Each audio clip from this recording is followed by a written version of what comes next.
mulai. Bismillahirrahmanirrahim. Assalamualaikum warahmatullahi wabarakatuh. Waalaikumsalam warahmatullahi wabarakatuh. Bismillahirrahmanirrahim. Wassalatu wassalam ala Rasulillah wa ala alihi wa sahbihi wa man tabi'ahum bi ihsanin ila yaumiddin, amma ba'du.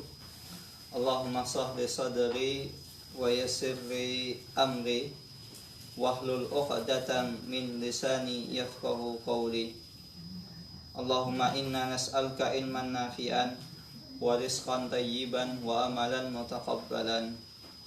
Allahumma 'allimna ma yanfa'una wa zidna ilman wal huda wat tuqa was salaha ya rabbal alamin. Bapak Ibu yang dirahmati Allah Subhanahu wa taala, insyaallah pada siang hari ini kita akan belajar bersama tentang terjemah Al-Quran surat Al-Lahab. Surat Al-Lahab ini sebagaimana yang sudah kita ketahui adalah surat yang urutannya nomor pinten Bapak Ibu sekalian? 111. Ini menurut urutan mushaf Al-Quran. Karena kalau seandainya diurutkan dari awal turunnya surat, maka surat Al-Lahab ini bukan urutan 111. Karena Al-Quran ini urutannya dari Al-Fatihah sampai An-Nas itu berdasarkan kesepakatan para sahabat Nabi. Jadi ini misal surat ini taruh surat kesekian, misal Al-Lahab nomor 111. Tapi kalau seandainya diurutkan berdasarkan dengan urutan turunnya, maka surat Al-Lahab ini adalah surat yang turun nomor ke-6.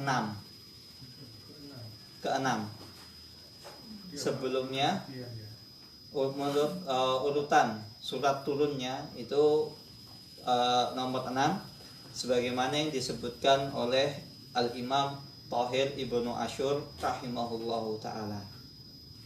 Jadi Al-Lahab ini turun sebelum Al-Fatihah. Al-Fatihah itu surat nomor 5 diturunkan. Al-Lahab 6. Setelah Al-Lahab adalah surat apa? Surat At-Takatsur. Surat At-Takatsur. Bukan sebagaimana urutan di dalam Al-Quran. Karena memang urutan dalam Al-Quran ini menurut ijtihad atau kesepakatan para sahabat. Para sahabat bersepakat ini misal surat Al-Baqarah surat ke-2. Tapi bukan berarti dia urutan turunnya itu nomor 2. Karena surat itu kan turunnya kan pertama, surat yang turun pertama apa? Iqra. Niku surat Al-Alaq. Berarti kan harusnya nomor 1, tapi enggak. Al-Alaq itu surat ke-pinten? Al-Alaq surat nomor berapa Bapak Ibu sekalian? 96.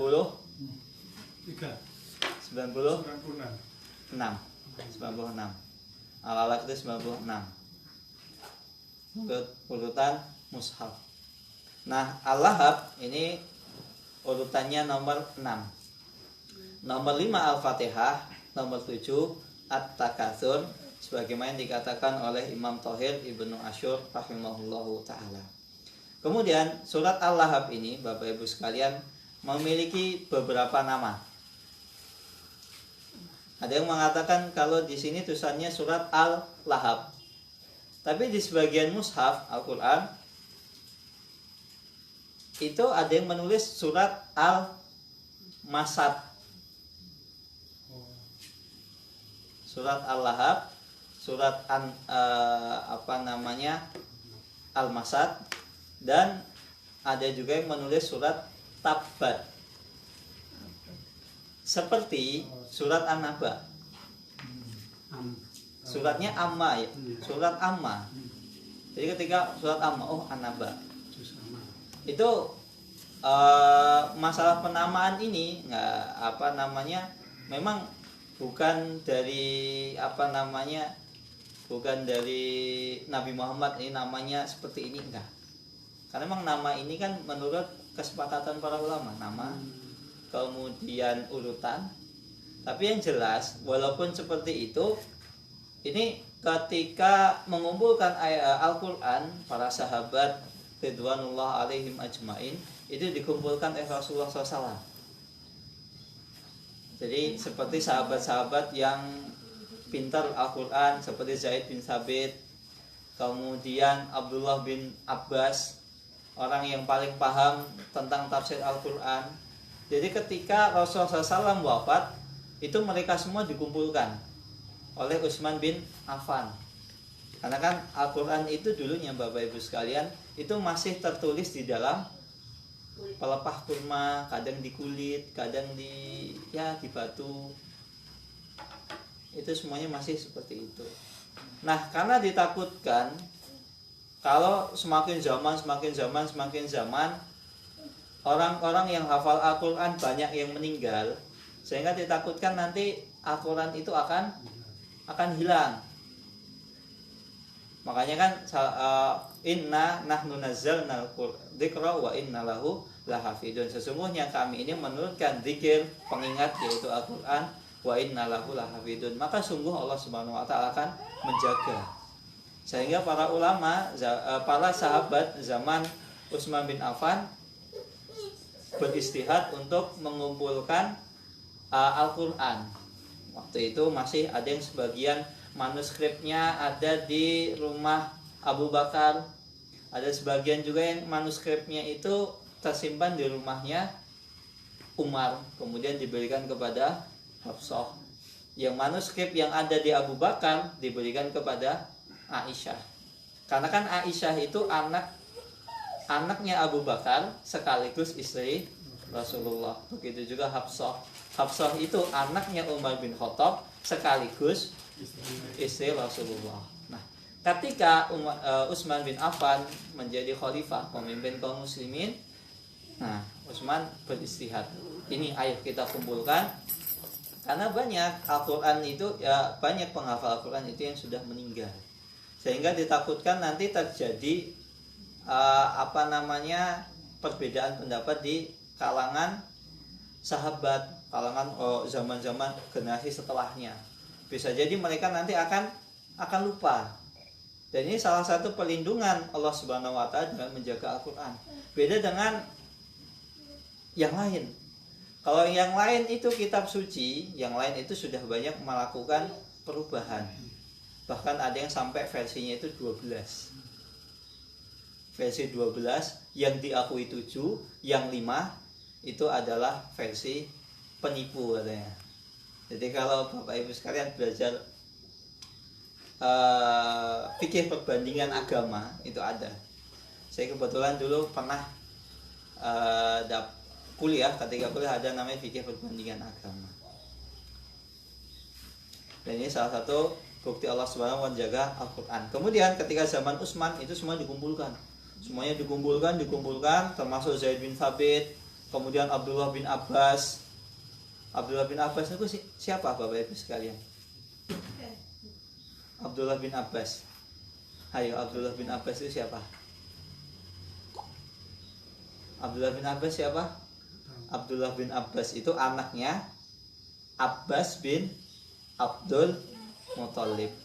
Berarti Abbas bin Abdul Muthalib itu siapanya Rasulullah? Ayo, Abbas bin Abdul Muthalib. Berarti siapanya Rasulullah?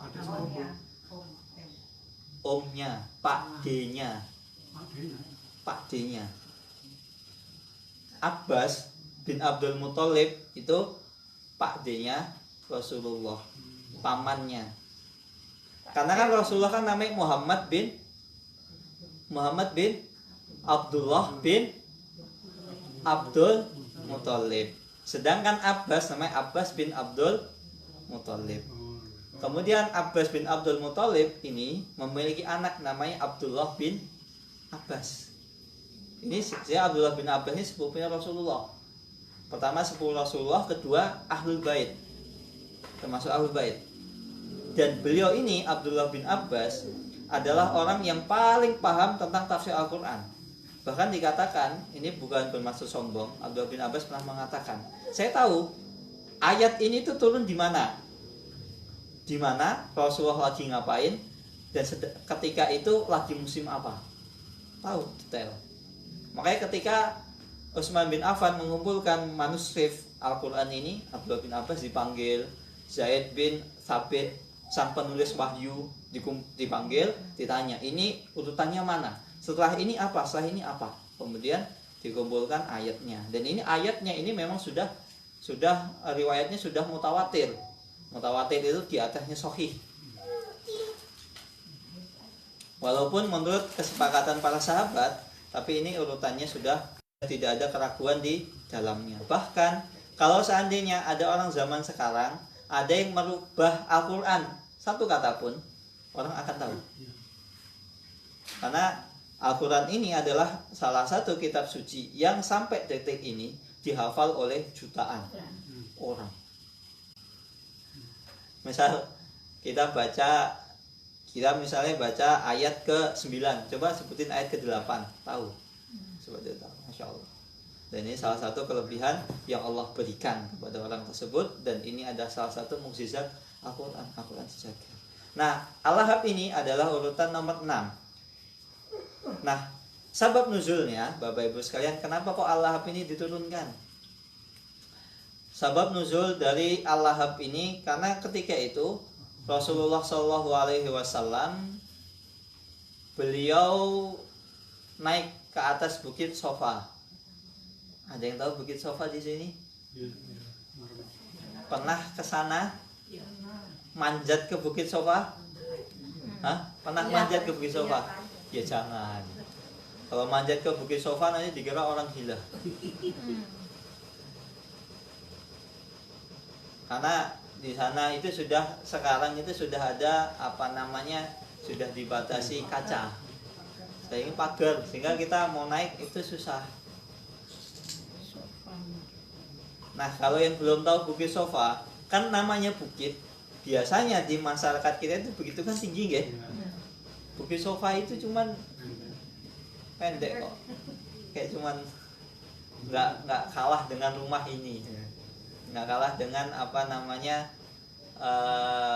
tiang-tiang ini, cuma pendek. Kenapa kok bisa pendek? Kenapa kok bukit Sofa bisa pendek? Nah, bukit kan harusnya tinggi ya, menjulang tinggi. Begitu juga dengan bukit rumah. Pernah dengar bukit rumah yang pemanah ketika perang Uhud, yang Khalid bin Walid itu bersembunyi di belakang bukit pemanah. Ini sirahnya sudah sampai mana, Bapak Ibu sekalian? Belum sampai. Nah, itu bukit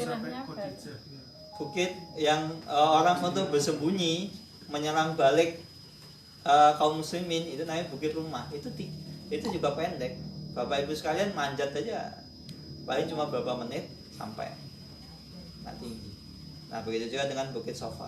Nah, suatu ketika Rasulullah SAW itu manjat ke bukit Sofa. Kalau dulu bukit Sofanya masih tinggi, nggak seperti sekarang, masih agak tinggi.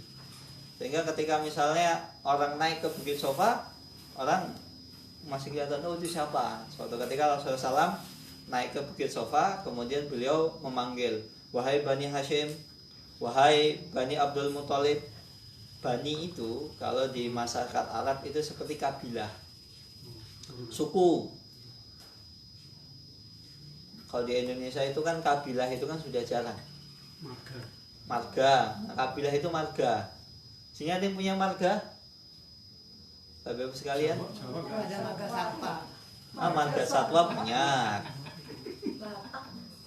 Batak biasanya yang menjaga marganya itu Batak. Kalau orang Jawa jarang. Padahal misal orang Jawa, misalnya marganya dijaga bisa. Sepertinya contohnya Singo di Mejo. Itu kan nama yang unik gitu loh, unik. Dijadikan marga nggak masalah. Orang Arab, Al-Katiri, Tolib, bin Tolib, Jawas, kemudian apalagi Sungkar, itu kan juga marga. Orang Jawa kan misalnya, kalau kita kan cuma taunya kan terah. Harusnya terah itu harusnya dijaga gitu loh. Kalau orang Arab terah itu dijaga, jadi diapalin nasabnya bulan. Beda dengan kita. Kita kadang ketemu generasi ketiga aja udah bingung. Loh, saya itu kita masih saudara. Saudara dari mana? Saya nggak kenal ya. Taunya cuma ketika arisan keluarga. Salah. Orang Arab seperti itu. Nah, Rasulullah SAW itu memanggil para Bani Hashim, Bani Abdul Muthalib, kemudian Bani Abdul Manaf dan lain sebagainya. Nah, ketika itu orang-orang melihat, Rasulullah SAW kenapa kok teriak di atas bukit Sofa? Pasti ada suatu hal yang penting. Makanya orang Quraisy itu pada datang. Apalagi Rasulullah SAW itu adalah secara nasab, beliau adalah nasabnya paling mulia, nasabnya paling bagus. Kemudian lahir di suku Quraisy, yang mana suku Quraisy itu adalah orang yang bahasa Arabnya itu paling fasih. Kalau bahasa kita kan EYD-nya itu paling benar. Jadi kalau ngomong itu udah kayak kamus KBBI. Nah iya. Walaupun kamus KBBI malah ada revisi setiap tahun. Nah, tapi bahasa Arab yang fasih itu nggak ada revisi. Nah itu bangsa Quraisy. Kemudian para orang Quraisy datang kepada Rasulullah SAW. Kemudian, wahai Bani Hashim, wahai Bani Abdul Manaf, sesungguhnya saya berdiri di hadapan kalian ingin menyampaikan sebuah kabar, memperingatkan tentang sebuah pasukan perang yang akan datang menyerang kalian. Maka ketika itu orang kafir Quraisy mengatakan, iya, saya percaya dengan apa yang kau ucapkan, pasti benar. Setelah itu Rasulullah SAW menyampaikan, wahai Bani Hashim, wahai Bani Abdul Manaf, wahai Bani Abdul Muthalib, masuk Islamlah kalian, karena saya tidak bisa menjamin, saya tidak bisa memberikan jaminan kepada kalian. Wahai Fatimah binti Muhammad, masuklah Islam engkau. Sesungguhnya kalau engkau tidak bisa masuk Islam, saya tidak akan bisa memberikan manfaat kepadamu. Ini sanadnya sahih. Nah ketika itu Abu Lahab, ada yang Abu Lahab ini ketika dengar, Muhammad, kamu ngomong apa? Kamu jangan ngelantur. Sehingga mengatakan, tabbat laka ya Muhammad, alihada jamak tanah. Wahai Muhammad, sungguh celaka engkau untuk perkara gini doang, bukan perkara yang penting-penting doang. Kamu ngigo ya, kamu lagi mimpi ya, lagi kesurupan ya, lagi apa ya? Mana mungkin orang sebuah pasukan besar datang menyerang kita. Udahlah, nggak usah ngigo di siang bolong. Udahlah kamu turun. Itu kalau bahasa kita seperti itu.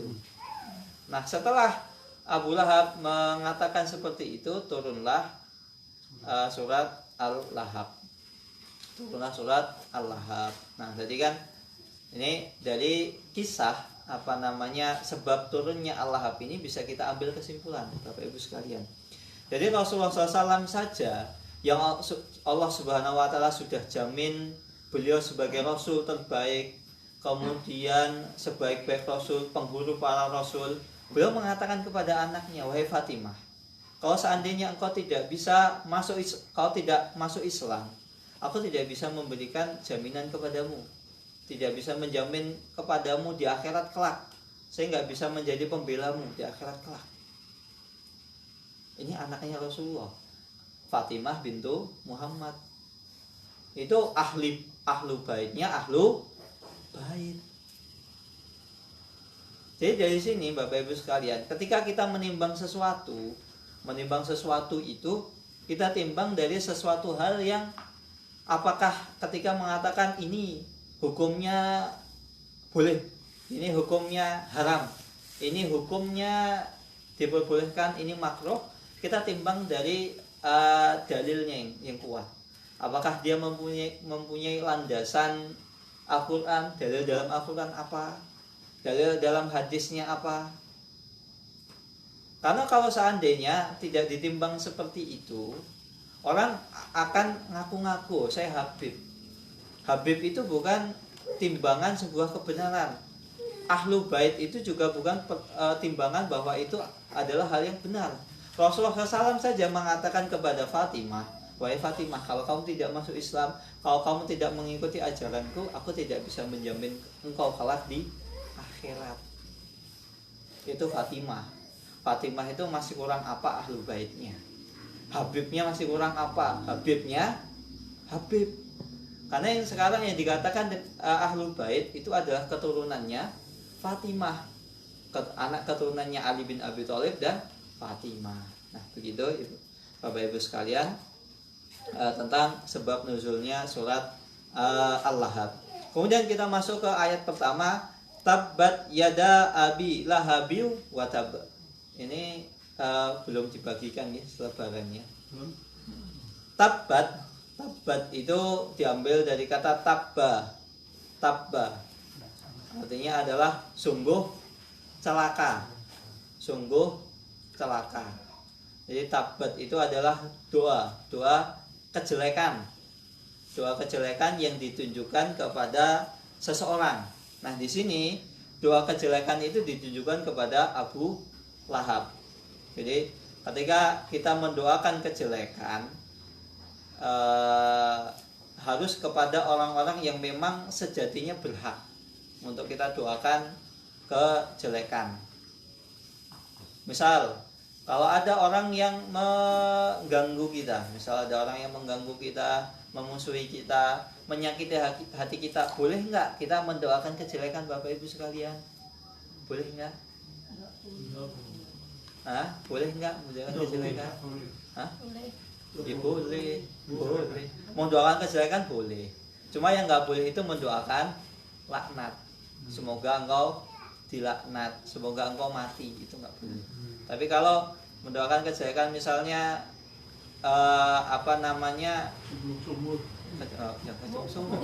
sama aja mati itu Pak. Nggak motor, nggak, misalnya semoga kamu kepleset gitu misalnya, ya itu hukum asalnya boleh mendoakan kejelekan orang lain. Hukum asalnya boleh. Itu kalau misalnya kita didolimi. Tapi untuk apa kita mendoakan kejelekan orang lain? Ya sebaiknya daripada kita mendoakan kejelekan orang lain, mending kita mendoakan kebaikan untuk orang tersebut. Oh, nggak mau, enak banget doain orang lain kebaikan, dia yang untung, saya yang rugi. Enggak begitu. Ketika kita mendoakan kebaikan kepada orang lain, itu entah kita mendoakan kebaikan atau keburukan, itu di samping kita itu ada malaikat. Ketika kita mendoakan saudara kita, dalam suatu hadis disebutkan apabila seseorang mendoakan saudaranya di fi dhahril ghaib, tidak ada orang yang mengetahui, maka ketika itu ada malaikat yang berada di sampingnya. Dia mendoakan walaka bil misli, semoga engkau mendapatkan yang setimpal. Jadi ketika kita mendoakan teman kita misalnya atau orang lain dengan kebaikan, sama saja kita mendoakan diri sendiri. Jadi kita mendoakan orang lain dengan kebaikan itu nggak ada salahnya. Begitu juga ketika kita mendoakan kejelekan untuk orang lain tanpa sebab yang dibenarkan, bisa jadi doa kejelekan itu malah kembali kepada kita. Beda kalau misalnya kita mendoakan kejelekan bukan untuk orangnya semoga meninggal atau apa, hukum asalnya kan boleh nggih. Selagi bukan kecelakaan yang misalnya sampai dia mati, sampai dia dilaknat, itu nggak boleh kalau seperti itu. Tapi misalnya semoga kamu kepleset gitu, ya boleh. Itu dengan catatan ketika kita didolimi. Dan sedangkan doa orang yang didolimi itu mustajab. Nah, ketika kita mendapatkan kesempatan doa mustajab, yang mending mendoakan yang baik. Kalau nggak mau mendoakan yang baik kepada orang lain, ya sudah. Misal kita pelit ya, doain orang lain tuh kebaikan untuk orang lain pelit, nggak apa-apa, itu terserah dia. Walaupun itu juga kurang baik, ya sudah kita doakan kebaikan untuk diri sendiri. Misalnya ada orang yang mendolimi kita, orangnya suka mendolimi, menyakiti, ketika ngomong sukanya pedas, ya sudah sabar. Ya Allah, semoga misalnya ya Allah, semoga aku bisa kuat, atau ya Allah, saya selama ini saya udah angan-angan, sudah pingin banget dari dulu kecil sampai sekarang pengen haji, nggak haji. Ya Allah, semoga saya bisa haji. Nah, mumpung haji sudah dibuka, Bu. Tahun ini sudah dibuka. Sudah beberapa travel itu sudah booking. Travel dari Indonesia sudah booking. Sudah iklannya sudah bermunculan di mana-mana. Nah, mumpung misalnya saya sudah usia 60 tahun. Kok nggak haji dari dulu ngumpulin duit. Udah dapat duit, tiba-tiba kepake duitnya. Ngumpulin lagi, kepake lagi duitnya. Nah, mumpung misal kita dapat kesempatan didolimi orang lain, kita doakan yang baik. Kalau nggak mau untuk mendoakan orang lain, kita doakan untuk diri kita sendiri. Misalnya, ya Allah, saya pengen haji. Ya Allah, saya pengen apa, Pak? Umroh. Ya Allah, saya pengen misalnya apa? Keinginan Bapak Ibu nopo toh di sini? Apa? Apa keinginannya sudah tercapai semua? Ilmunya banyak. Intinya sehat aja. Ya Allah, semoga saya sehat. Jadi tabat ini adalah doa keburukan, kecelakaan. Karena memang Abu Lahab ini layak untuk didoakan kejelekan. Nah, orang Rasulullah SAW ngomong kok. Rasulullah SAW ngomong sedang berpidato, tiba-tiba pidatonya malah diputus, dipotong. Kan ini orang yang nggak beradab sekali gitu. Kemudian yada abi lahabi watab. Yada abi, celakalah kedua tangan Abu Lahab. Celakalah kedua tangan Abu Lahab. Maksudnya di sini bukan bukan tangannya, bukan cuma tangannya yang celaka, tapi orangnya. Seperti contohnya ketika kita melihat orang lain, misalnya mohon maaf ketika kita nyari-nyari Pak Muji, kok Pak Muji nggak ada. Tiba-tiba Pak Muji nongol, tuh batang hidungnya Pak Muji. Maksudnya bukan yang nongol itu cuma hidungnya saja, bukan orangnya. Jadi kan ada beberapa kadang satu anggota tubuh itu dipakai untuk semuanya. Istilahnya itu cuma istilah saja. Begitu juga dengan yada abi Lahab, kedua tangan Abu Lahab. Bukan maksudnya yang celaka cuma kedua tangannya, enggak, orangnya. Sama kayak tadi kita misalnya nunggu saudara kita kok nggak nongol, tiba-tiba nongol, itu batang hidungnya sudah muncul, sudah kelihatan. Nah, seperti itu cuma hanya istilah. Watab dan ini adalah kata tab ini sebagai taukid, sebagai penguat. Sungguh celaka, binasalah kedua tangan Abu Lahab, dan watab dan benar-benar dia binasa. Ini maksudnya untuk penguatan, untuk membuktikan bahwasannya memang benar Abu Lahab itu memang benar-benar celaka, baik celaka di dunia maupun celaka di akhirat. Nah, Bapak Ibu sekalian, Abu Lahab itu sebenarnya namanya siapa? Nah, Abu Lahab kan Abu Lahab. Abu Lahab sebenarnya namanya siapa, Bapak Ibu sekalian? Abu Lahab. Bukan. Abu Lahab itu bukan nama asli. Seperti juga Abu Bakar. Tahu, Bapak Ibu tahu nggih Abu Bakar As-Siddiq? Nama aslinya siapa? Bukan Abu Bakar. Bukan Abu Bakar. Begitu juga ada yang mengatakan, ada yang Abu Bakar, ada yang mengatakan namanya Abdullah, ada beberapa pendapat di kalangan ulama. Tapi namanya itu intinya namanya masih dipersisihkan. Yang benar namanya Abu Bakar itu siapa? Tapi yang jelas Abu Bakar itu adalah julukan, bukan nama asli. Nah, Abu Lahab di sini nama aslinya adalah Abdul Uzza. Abdul Uzza, hambanya Uzza. Uzza itu siapa? Uzza itu adalah patung yang ada di bangsa Quraisy. Nah, kenapa di sini menggunakan nama Abu Lahab? Kenapa menggunakan nama Abu Lahab? Enggak nama aslinya langsung. Ada beberapa kemungkinan. Nah, saya sebutkan di tafsir Tauhid Ibnu Asyur. Yang pertama, kenapa dinamakan dengan Abu Lahab? Kenapa Al-Quran menyebutnya dengan Abu Lahab? Karena tanpa menyebutkan nama aslinya. Karena sebab pertama kenapa menggunakan Abu Lahab? Karena nama aslinya itu adalah Abdul Uzza. Abdul Uzza kan artinya hambanya Uzza, patung yang biasa orang kafir Quraisy itu sembah. Sengaja Al-Quran tidak menyebutkan namanya, karena menamakan misalnya sungguh celaka Abdul Uzza.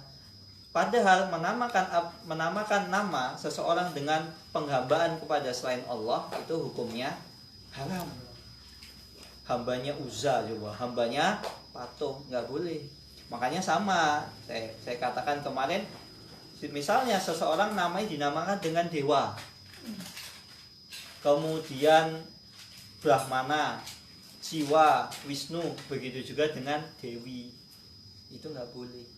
Karena itu adalah nama sesembahan selain agama Islam. Jadi kalau misalnya namanya itu nama-nama yang mengandung sesembahan selain Islam, kemusyrikan, kekafiran, sebaiknya diganti. Dewi nggak boleh. Dewi. Di sini ada yang namanya Dewi? Dewi Sri. Alhamdulillah. Dewi Sri. Dewi itu kan untuk banyak. Karena mereka nggak tahu lah gimana kalau misalnya, saya nggak tahu kalau itu nggak boleh. Ya sudah. Namanya yang sudah ya sudah. Kalau bisa diganti. Tapi kalau nggak memungkinkan ya sudah. Yang penting kita mengingkari. Misal nama kita Dewi Sri. Dewi Sri itu kan dewanya yang padi itu kan, yang memberikan kemakmuran. Namanya misalnya Dewi Sri. Ya sudah, kita ngomongnya misalnya saya umumkan jangan panggil nama saya Dewi Sri. Misalnya panggil saya misalnya Khadijah gitu misalnya. Ya nggak apa-apa. Atau misalnya namanya yang agak Jawa tapi maknanya bagus napa? Tuminem. Artinya apa? Artinya tuminem apa? Enggak tahu. Metu yang ke-6. Oh. Misalnya diganti apa ya? Yang kalau saya nama Jawa yang perempuan agak susah ya, apa ya? Endang ya. Endang artinya apa, Pak? Bagus kan? Ya, bagus. Putri desa. Artinya terang. Nah, terang ya. Misalnya namanya aslinya namanya Dewi Sri. Sekarang nama saya jangan panggil Dewi Sri, Endang gitu. Atau misalnya nama aslinya kan Dewa gitu. Dewa. Jangan panggil saya Dewa. Panggil saya Bejo. Bejo boleh namain Bejo. Boleh nama Bejo. Kan nama itu kan nggak harus bahasa Arab. Yang penting maknanya itu bagus dan bukan mengandung kesyirikan atau hal-hal yang dilarang dalam agama Islam. Bejo atau untung terus. Alhamdulillah bagus. Nah, kenapa? Nah, itu sebab pertama karena nama aslinya itu mengandung kesyirikan, kekufuran. Itu kemudian sebab kedua, kenapa tidak disebutkan nama aslinya Abu Lahab? Karena di sini sebab disebut dengan Abu Lahab karena memang Al-Quran sengaja menyebutnya dengan Abu Lahab karena nama aslinya adalah Abdul Uzza, itu kalah dengan nama gelarnya. Sehingga orang nyebutnya ya Abu Lahab, bukan nama aslinya. Seperti ya di masyarakat kita, bapak banyak orang misalnya nama aslinya itu misalnya ada orang namanya itu aslinya misalnya Untung. Tapi ternyata namanya ini kalah dengan julukannya, akhirnya Sipit. Nah, seperti tetangga saya namanya Untung, tapi nggak dipanggil Untung, bukan Pak Untung, Pak Sipit, karena matanya sipit, sehingga dari kecil panggilannya Sipit terus. Nah akhirnya kan ketika menyebutkannya bukan nama aslinya tapi nama gelarnya atau nama julukannya, karena nama julukannya itu lebih terkenal daripada nama aslinya. Nah begitu. Artinya apa Abu Lahab? Abu Lahab. Nah kemudian ini makna yang ketiga. Makna yang ketiga, sebab ketiga kenapa disebutkan dengan Abu Lahab. Sebab yang ketiga, yang pertama tadi kan karena mengandung, nama aslinya mengandung kekufuran.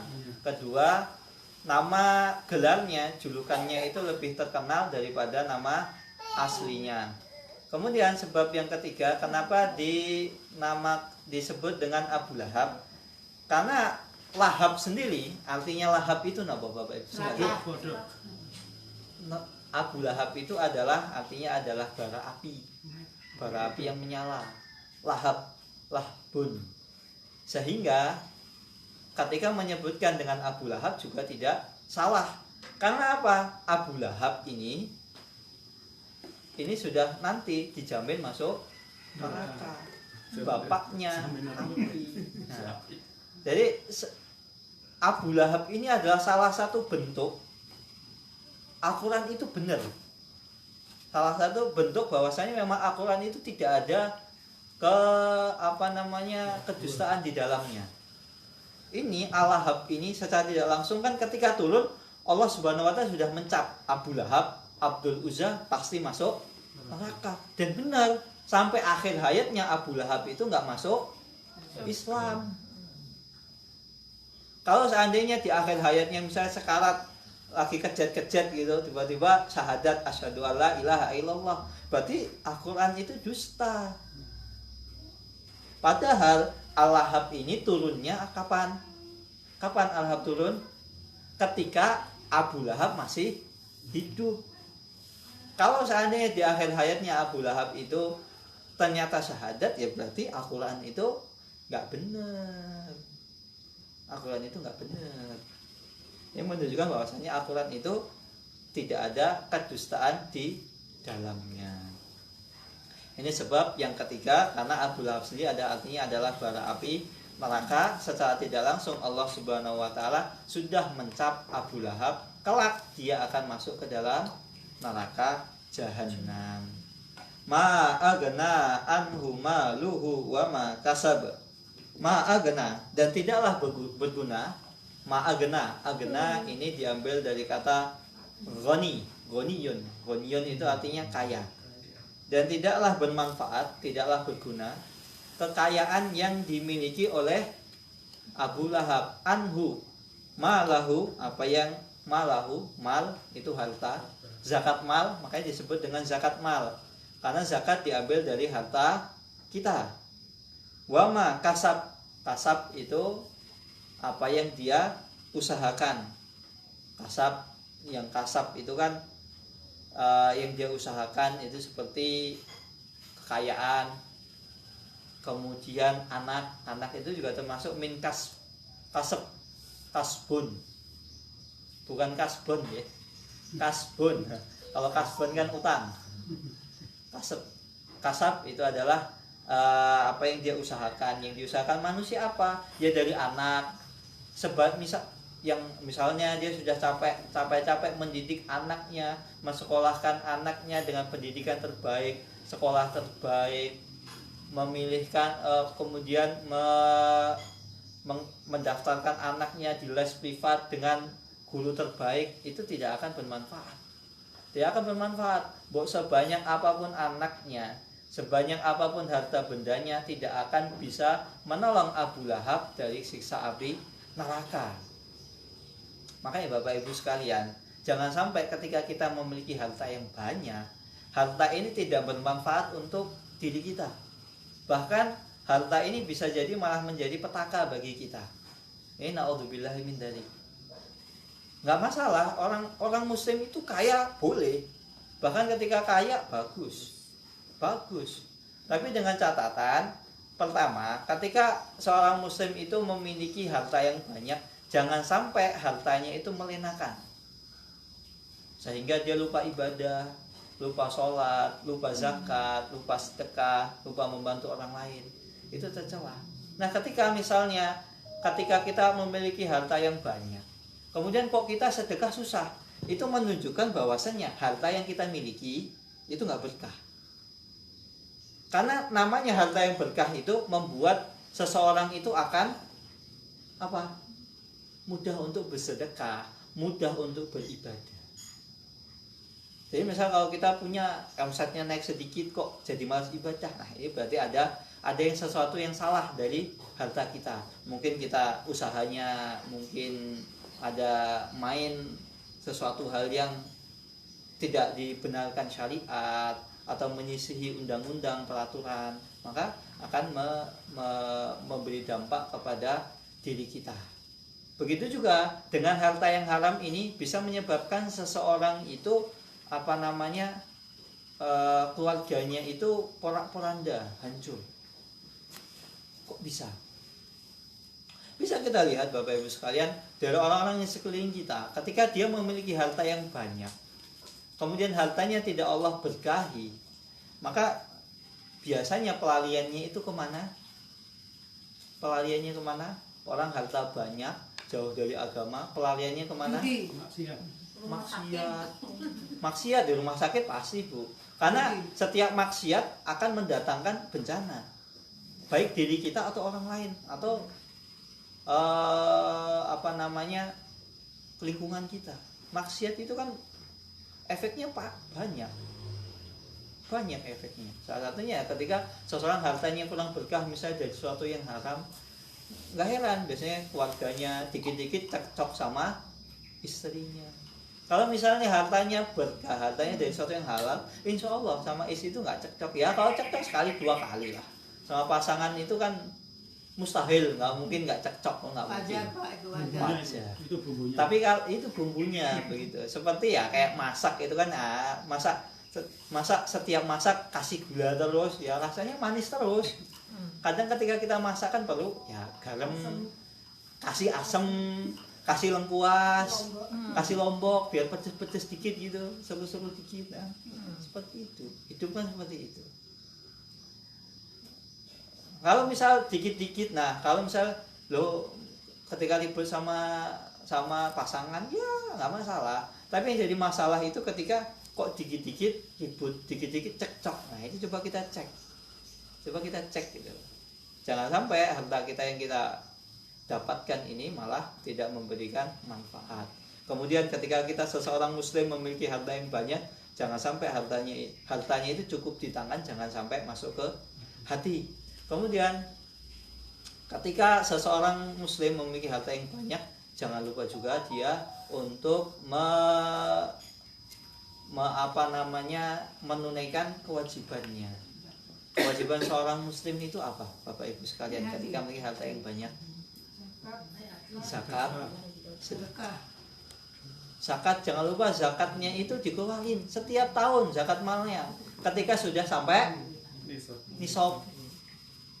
Jadi ketika nisabnya sudah sampai, kita keluarkan zakatnya. Jangan lupa nisab dan haulnya. Karena zakat mal kan syaratnya 2, nisab dan haul. Kalau haulnya belum sampai tapi nisabnya sudah sampai, ya belum.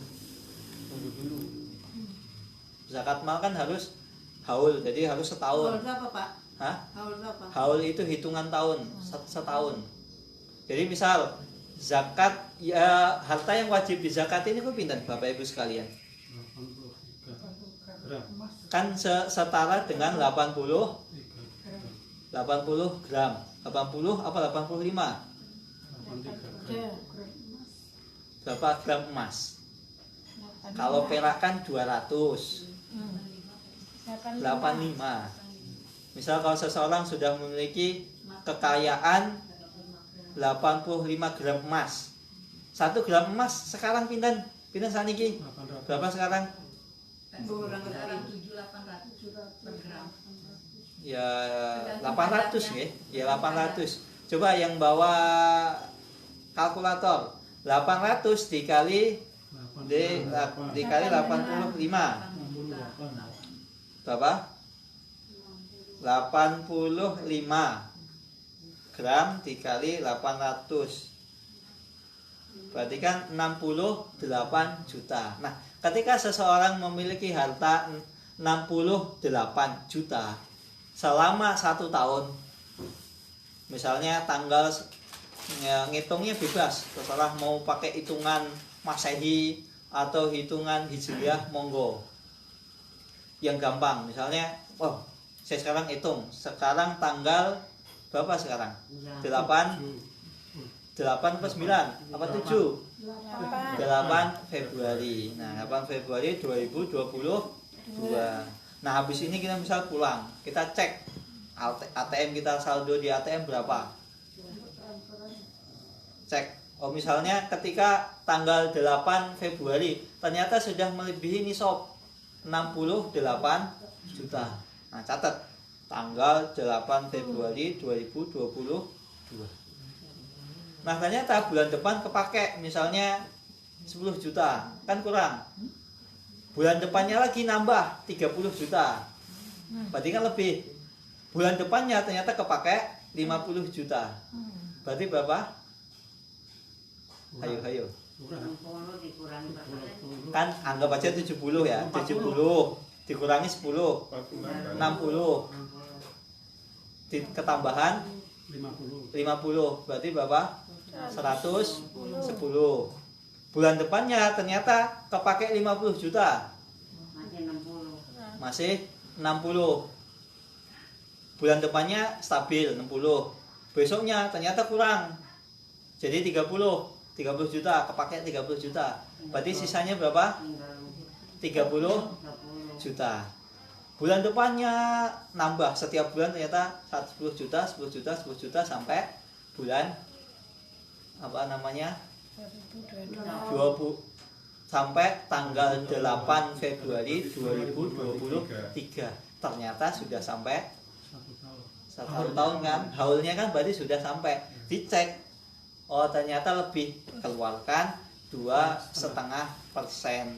Tapi kalau misal ketika Januari 2023, padahal ketika Januari itu saldonya yang asalnya 70 juta jadi misalnya jadi 300 juta. Nah, ketika tanggal 31 Januari 2023 ternyata tiba-tiba kita butuh dana.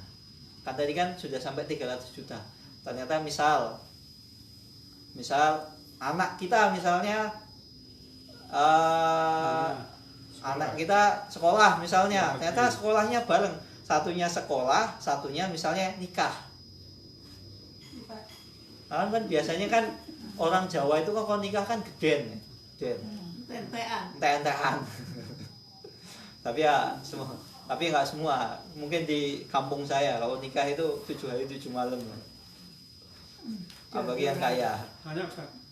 Sebentar Pak, saya jelaskan sedikit. Nah, kemudian kepake sehingga sisanya cuma 50 juta. Jadi 300 jadi 50 juta. Masuk bulan Februari. Wajib zakat enggak? Enggak, kan enggak sampai. Nah, makanya nanti bisa ketika pulang dicek saldonya, dihitung, diingat-ingat. Tapi kalau saldonya nggak pernah nembus 50 juta, insya Allah aman ya. Kayak saya saldo saya nggak pernah nembus.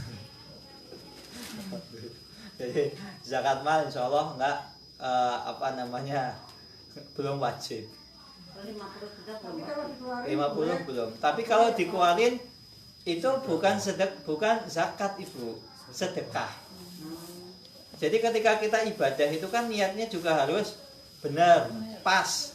Niatnya zakat tapi belum wajib zakat ya bukan dinamakan zakat. Seperti seseorang misalnya bayar zakat fitrah setelah sholat Idul Fitri, itu gak dinamakan zakat, itu sedekah. Karena kan waktunya kan terbatas, sudah lewat, sehingga ketika lewat sudah tidak dinamakan sebagai sedekah. Wallahu taala alam. Monggo Pak Muji. Kalau masalah emas tadi itu yang tersimpan atau termasuk yang dipakai? Termasuk yang disimpan atau yang terpakai, ya sama. Ada yang mengatakan kalau yang dipakai itu, Enggak. kalau yang dipakai itu nggak kena apa namanya, nggak kena zakat. Tapi kalaupun dipakai itu kan ya dipakai kan nggak sering, Pak. Lebih dominan di simpannya. Jadi tetap Apakah kena juga ya? ya kena? Pakai untuk gonta-ganti. Ya kalau dipakai buat gonta-ganti kan paling makainya kapan sih? Nikahan kan nggak setiap hari, sebulan sekali juga belum tentu. Jadi kalau misalnya dipakai kayak contohnya kan dipakai terus tuh kayak misal anting-anting, kalung itu kan lebih dominan sering dipakai kan. Kalau gelang kan ya mungkin orang gelang itu kan jarang. Cincin masih mungkin sering dipakai. Anting-anting apa yang sering. Kalau misalnya dia emasnya itu anting-anting ya insya Allah nggak wajib zakat karena dipakai. Kalau misalnya punyanya 85, tadi kan batas 85. Ya 85. Terus yang 5 gram itu dipakai, berarti kan 80, belum Belum. Kalau misalnya ternyata 5 gramnya itu misalnya anting-anting yang kanan itu 2,5, Nah, yang kiri 2,5 kan ya wajib karena dia dipakai. Karena kan lebih dominan dia dipakai daripada disimpan. Tapi kalau misalnya kan di masyarakat kita kan biasanya yang sering dipakai cuma anting sama kalung. Kalau gelang kan nggak jarang. Paling gelang itu dipakai cuma ketika nikahan, resepsi. Selesai resepsi kan disimpan lagi. Dia lebih dominan bukan dipakai tapi disimpan. Berarti ukurannya 85 gram ya? 85 gram. Itu diuangkan. Ya itu diuangkan. Jadi kita hitung. Jadi kita hitung dikira-kira itu berapa. 85 gram sekarang itu berapa rupiah. Emas 85 gram itu sekarang berapa. Nah itu dia yang dinamakan nisabnya, batas seseorang wajib zakat ataupun belum. Kalau rumah gimana, Ustaz? Kalau rumah jadi tempat tinggal, misal rumah kita tinggali itu nggak wajib zakat.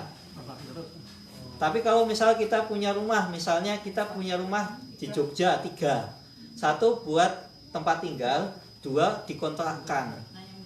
Nah kalau dikontrakkan ternyata nilai kontraknya itu melebihi nisab, maka dia masuk zakat.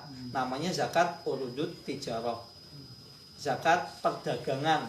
Karena sejatinya rumah itu kan buat didagang, dijual beli. Jual belinya apa? Sewa. Kalau misalnya ternyata kontrak rumah kita ternyata setiap tahunnya 60 juta, mungkin nggak? Tapi ini jarang. Ya bisa.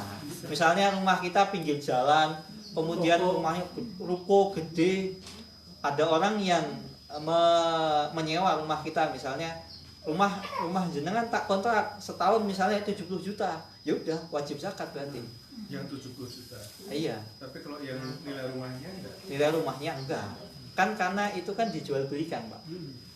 Nah kan jual beli itu kan nisabnya kan juga nisab emas. Allah taala alam. Jadi yang kita keluarkan adalah itunya tadi, hasilnya. Berarti rumah nganggur nggak kena ya? Kalau rumah nganggur, misal rumah nganggur nggak dijual belikan, nggak kita pakai, zakat nggak kena, tapi pajak kena. Oh, PBB ya. Pakai mobil kayak gitu. Iya. Dipakainya sebulan sekali. Ya, begitu juga dengan mobil. Misalnya kita punya rental mobil. Nah ini lebih masuk akal, Pak, daripada rumah. Karena rumah kan paling kontraknya setahun sekali. Dan itu kan paling mahal ya. Umumnya ya kan paling 30 juta. Kalau sampai 70 kan jarang ya. Walaupun ada.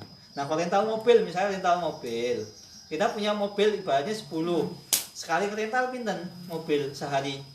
300 ya, 350 sehari. Misal ternyata setiap hari itu ada minimal 2 mobil di rental. Berarti berapa penghasilan sehari? 700.000. Dikali sebulan pinten? 210. Berapa? 700 dikali 3 2.100.000. Berarti kalau 1 bulan 21 juta. Nah itu kalau tiap hari itu ada yang rental dua selama setahun wajib zakat. Lawang sebulan saja sudah 21 juta. Itu paling cuman ya 4 bulan sudah wajib zakat. Makanya kalau rumah itu agak susah. Misalnya kayak rental, nah itu wajib. Kalau sudah sampai nisab dan haulnya. Karena dia kan sejatinya dia ini adalah zakat perdagangan. Dijual belikan. Jual belikan juga termasuk sewa. Jual belikan bukan hanya hak milik, tapi hak sewa kan juga termasuk jual beli. Wallahu taala alam bissawab. Monggo Ibu. Kalau umpamanya penghasilan sawah, terus penghasilan sawah itu disewakan, uangnya disimpan di bank, itu apa? Kan enggak satu nisab enggak sampai 85 gram, enggak sampai. Nah, kalau sawah itu kan masuknya ke zakat penghasilan. Zakat penghasilan berapa?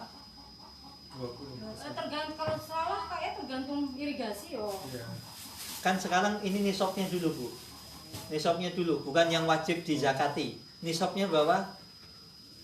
Kalau satu tahun cuma 5 juta umpamanya. Ini bukan dihitung dari uangnya, Bu. Uangnya nanti. Sewanya hasil Oh, sewa. Mas. Nah, kalau itu kan enggak. Kalau itu sewa, berarti kan jual beli. Nah, kalau cuman ya 5 juta selama setahun ya belum wajib zakat gitu loh. Kecuali kalau itu punya kita cuma punya sawah 1. Misal kalau punya sawah 5 ya kan bisa wajib zakat. 5 atau 3 disewakan bisa wajib zakat. Tapi kalau misalnya zakatnya itu misalnya dari hasil bumi kayak sawah, ladang, itu nisabnya adalah berapa? 624 kilo. Berarti sekitar 6 kuintal. 6 kuintal ya? Hasilnya. Jadi kalau sudah 6 kuintal, dia wajib zakat. Kalau dari hasilnya. Tapi kalau tadi yang ditanyakan Ibu itu adalah sewa. Jadi sewa itu maksudnya ke jual beli. Perdagangan, zakat perdagangan. Yang Bukan nyewa, yang nyewa yang zakat. yang enggak yang zakat yang punya. yang punya sawah. Punya. Bukan yang nyewa. Kalau yang nyewa wis udah capek nyewa, mau zakat, ya kasihan. Pindah aja pindah. Iya. Pulang kampung. Makanya kan syariat Islam itu kan salah satu kenapa ada zakat. Kenapa kok ada zakat? Karena apa? Yang miskin itu biar bisa jadi orang kaya. Yang kaya nggak semakin kaya. Kalau sistem kapitalis itu kan yang kaya semakin kaya, yang miskin semakin miskin. Sosialis juga seperti itu. Orang kaya nggak berhak untuk menikmati kekayaannya. Karena sosialis itu kekayaan adalah milik semua. Sedangkan kapitalis itu adalah kekayaan hanya milik orang yang punya kapital, punya duit. Syariat Islam dalam ekonomi syariah nggak seperti itu. Kenapa? Sebab ada zakat. Yang miskin misalnya kurang mampu biar bisa mampu. Dia dapat dari zakat, misal dari zakat dia bisa dijadikan modal untuk usaha, dijadikan modal untuk bangun bisnis, kemudian untuk mencukupi kebutuhannya. Makanya kan kalau seandainya zakat ini benar-benar diterapkan dalam syariat Islam, orang Islam tuh nggak ada yang miskin. Saya yakin. Berapa banyak orang orang kaya nggak mau ngeluarin zakat, banyak loh. Bahkan sebagian kaum muslimin itu orang Islam yang nggak ngeluarin zakat. ada sebagian orang Islam, Pak. Saya berani ngomong seperti ini kenapa? Saya pernah lihat. Saya pernah ngomong loh, jenengan udah wajib zakat. Oh, belum. Saya belum wajib zakat. Jadi dia sebenarnya sudah wajib zakat, cuman dia disiasati. Setiap mau haul dijual. diambil. Sayang Pak sama hartanya. Sayang sama hartanya. Iya. Mengelabui namanya. Jadi Siapa yang nggak bayar? boleh juga mengelabui ketika zakat, nggak boleh dikelabui. Ya kalau misalnya ngelabui pajak ya urusannya sama pemerintah, saya nggak ikut campur. Tapi kalau masalah kekayaan, zakat ya itu urusan Anda dengan Allah Subhanahu wa taala. Jangan menggelapkan zakat gitu loh. Jadi yang menggelapkan zakat itu bukan hanya pejabat. Kita sebagian juga menggelapkan zakat.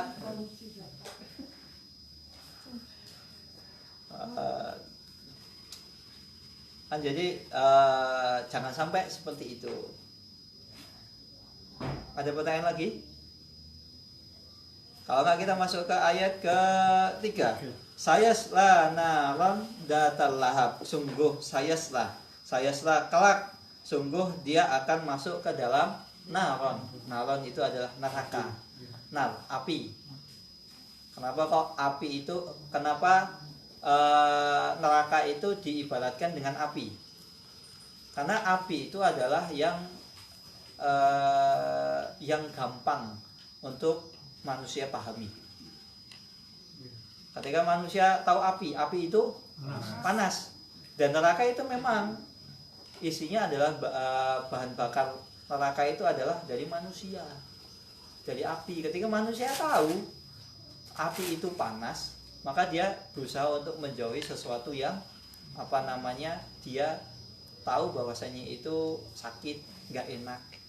Nah begitu juga kenapa kok surga sering diibaratkan dengan taman surga yang mengalir di bawahnya itu sungai-sungai. Kenapa kok seperti itu? Karena sejatinya manusia itu ketika melihat sesuatu yang hijau kemudian air mengalir, itu adalah membuat ketenangan. Makanya dalam Al-Quran itu disebutkan dengan sungai, kemudian dengan taman, buah-buahan. Karena itu manusia, itu akan, oh iya, ini indah, ini enak. Oh jadi misal ketika kita taat, kita akan mendapatkan sesuatu yang indah, enak. Dan manusia juga meyakininya. Makanya Al-Quran itu kan, Allah Subhanahu wa Ta'ala itu kan membuat perumpamaan-perumpamaan dalam Al-Quran itu yang masuk akal di pikiran manusia. Semuanya masuk akal. Kalau mungkin kita kok perumpamaan Al-Quran seperti ini ya, kok nggak masuk akal ya. Ya ini mungkin kita. Tapi ketika kita misalnya baca tafsirnya, baca ini, oh ternyata seperti ini, masuk akal semuanya. Wa imra'atuhu hamma latal hatab. Wa imra'atu imra'ah itu adalah dan perempuannya, maksudnya adalah istrinya. Dan istrinya Abu Lahab sinten Bapak Ibu sekalian? Namanya? Istrinya Abu Lahab. Istrinya Abu Lahab adalah Ummu Jamil. Jamil itu artinya apa? Cantik. Ummu Jamil namanya. Wa imra'atu hamma latal hatab. Hammalah itu adalah pembawa. Hatab kayu bakar. Berarti istrinya itu tukang, misalnya sukanya ke hutan nyari kayu bakar begitu Bapak Ibu sekalian. Nah seperti itu. Maksudnya hammalatal hatab adalah dia adalah tukang pembawa fitnah. Karena namanya orang yang sukanya bawa kayu bakar itu untuk apa? Untuk masak, untuk bakar. Bakar itu kan semakin panas-manasi, semakin ya kayak kompor kan. Makanya kan di masyarakat kita kan ada orang yang ngomongnya itu sukanya pedas, sukanya malah bikin kekacauan, nggak bikin tenang, itu mulutnya kompor. Nah, itu mulutnya itu kompor. Karena kalau kompor gas ceklek langsung umek, langsung mendidih. Nah ini dikatakan makanya dengan hamma latal hatab, pembawa kayu bakar. Yang mana pembawa kayu bakar itu notabene adalah orang yang suka bakarin, jadi manas-manasin, bawa fitnah. Apalagi ketika kayu dibakar kemudian menjadi arang. Arang itu kan apa namanya? Bekas arang yang sudah merah namanya apa itu? Baranya itu kan panas, nggak enak, sakit.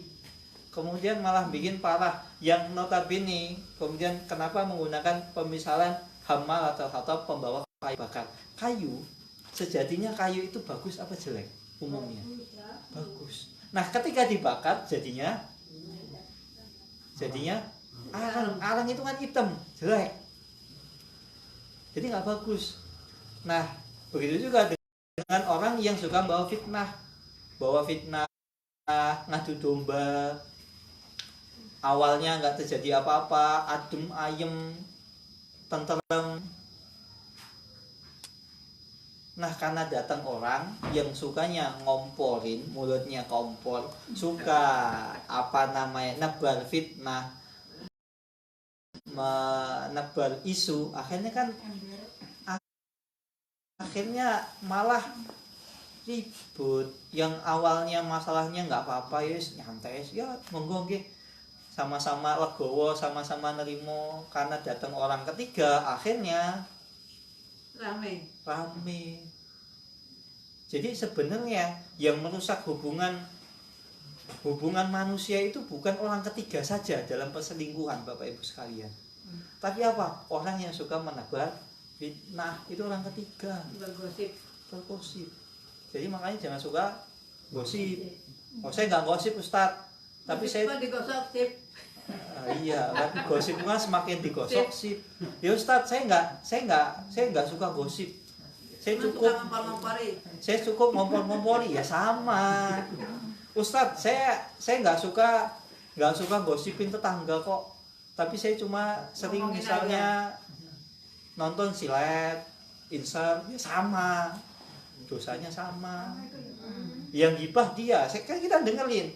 Kan perintahnya ketika ada orang gibah, ada orang menjelekan orang lain, tutup telinga, bukan malah dilihat, Bapak Ibu sekalian. Bukan dilihat, bukan malah jadi tontonan. Telinganya ditutup tapi matanya melihat. Loh, saya sekarang nggak dengerin silet, insert, nggak ada. Karena apa? Acaranya udah nggak ada. Kadang-kadang Pak orang Iya. ingin tahu Pak. Saya dengerinnya apa? Brownies, pambeturah. Ya sama itu namanya sama saja suka gibah. Yang memang kan isu-isu itu kan belum tentu benar. Ya udah. Namanya ketika isu ya tutup telinga. Jangan malah didengerin, disimak. Tadi gimana tadi? Bisa begitu. Malah kepo, tadi gimana?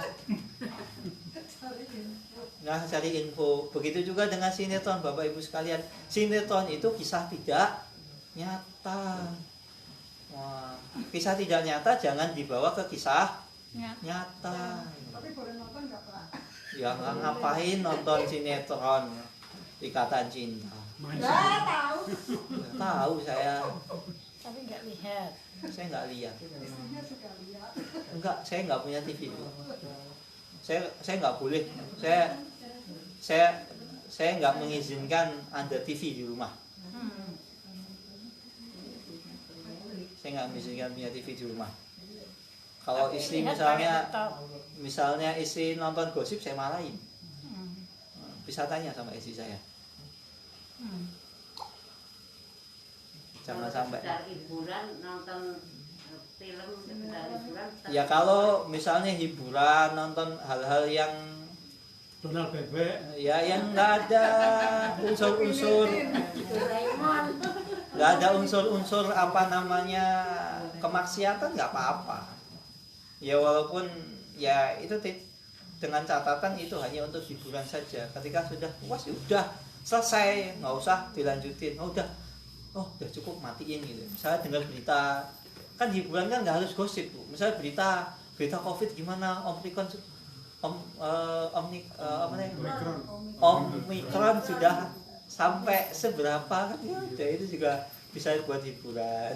TV-nya buat nonton ngaji Pak. Atau malah alhamdulillah TV-nya buat ngaji kan banyak kok sekarang. Banyak juga TV-TV yang kartun tentang sejarah Nabi, sejarah sahabat kan banyak. Nggak harus nonton misalnya Ikatan Cinta kan? Ikatan Cinta, terus apalagi atau Dora SpongeBob kan, SpongeBob suka sama Patrick. Nah itu kan LGBT, Pak. Kok tahu? Iya tahu. Begitu juga dengan Pokemon, ya Pokemon kan ya ngapain? Masih mending nonton Tamiya, masih mending ya. Walaupun orang tuanya nanti. Nonton TV ya? Kenapa Bu?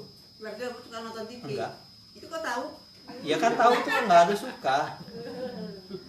Tahu itu nggak harus suka. Harus nonton. Seseorang itu tahu, nggak harus pernah mengalami. Ada beberapa hal nggak harus mengalami. Kayak contohnya seseorang bisa di kuburan itu seperti apa? Emang pernah dikubur? Enggak. Nah, Bapak Ibu pernah dikubur di sini? Enggak kan kita kan ya secara pengalaman orang juga ada dari Cerita hadis orang. Nabi, cerita orang kan juga bisa. Tapi kalau nggak lihat kan nggak bisa cerita tuh. Pak. Belum tentu Pak. Saya nyatanya nggak lihat tapi bisa cerita. Saya jujur ketika SD itu waktu itu marak Smackdown. Saya nggak punya TV dan nggak pernah nonton Smackdown. Tapi teman saya suka cerita. Akhirnya saya tahu Smackdown itu siapa? John Cena, Rey Mysterio, Undertaker. Ya saya hafal. Yang temennya depan bangku waktu SD kerjaannya cerita. Gimana saya nggak tahu. Tahu itu kan nggak harus lihat. Dengerin kan juga tahu. Begitu juga dengan gibah. Gibah itu nggak harus lihat orangnya. Dengerin orang gibah kan juga akhirnya tahu. Begitu ya. Kemudian ayat terakhir fi jidha hablum min masad. Fi jidha yang mana di lehernya hablun min masad. Yang mana di lehernya itu ada hablun. Hablun itu adalah tali, habl. Habl tali min masad dari sabut, kain sabut. Kain sabut itu berarti dari apa Bapak Ibu kain sabut? Kelapa. Sabut itu kelapa. Kulit Ada kelapa. ada yang sudah pernah mikul kayu pakai sabut kelapa? Belum. Ya, ada. Ibu pernah Di kampung ada. di kampung. Rasanya gimana? Misalnya mikul kayu bakar pakai sabut kelapa. Pedes. Sakit nggih? Ya sakit kan? Sakit. Nah, begitu juga permisalannya. Seseorang yang membawa kayu bakar menggunakan sabut. Yang notabene kita tahu sabut itu ketika kita pakai untuk menggendong itu kan sakit. Udah kayu kadang tajam-tajam, kadang ada yang kayunya kadang nggak lurus semua, ada yang bengkok. Kemudian ditali pakai sabut yang notabene ketika nali itu harus kencang. Kan sakit. Nah, begitu juga orang yang suka menebar fitnah, mengadu domba. Sejatinya dia bukan hanya menyakiti orang lain tapi dia menyakiti diri sendiri. Dia membahayakan dirinya untuk masuk ke dalam neraka. Orang yang suka menebar fitnah, menebar gosip. Sejatinya kan dia menjerumuskan dirinya ke dalam api neraka. Bukan hanya orang lain yang dijerumuskan, bukan hanya keluarga tetangganya yang hancur berantakan karena gosip yang dia sebar. Dia sendiri juga lebih banyak menerima madorotnya. Dia malah ancamannya lebih berat orang yang suka menebar gosip. Misal kalau seseorang akhirnya divorce, keluarganya berantakan, akhirnya cerai, kan ya cuma itu kerugiannya. Beda dengan orang yang misalnya suka menebar fitnah. Dia di dunia udah dibenci orang lain, di akhirat semakin dibenci. Karena apa? Dimasukkan ke dalam api neraka. Karena dia secara tidak langsung menjerumuskan dirinya ke dalam api neraka. Wallahu taala alam bisawab. Di sini ada pertanyaan Bapak Ibu sekalian. Ada pertanyaan? Tidak ada. Kalau tidak ada pertanyaan, kita tutup dengan doa kafaratul majelis. Subhanakallahumma wa bihamdika asyhadu an la ilaha illa anta astaghfiruka wa atubu ilaik. Wassalamualaikum warahmatullahi wabarakatuh.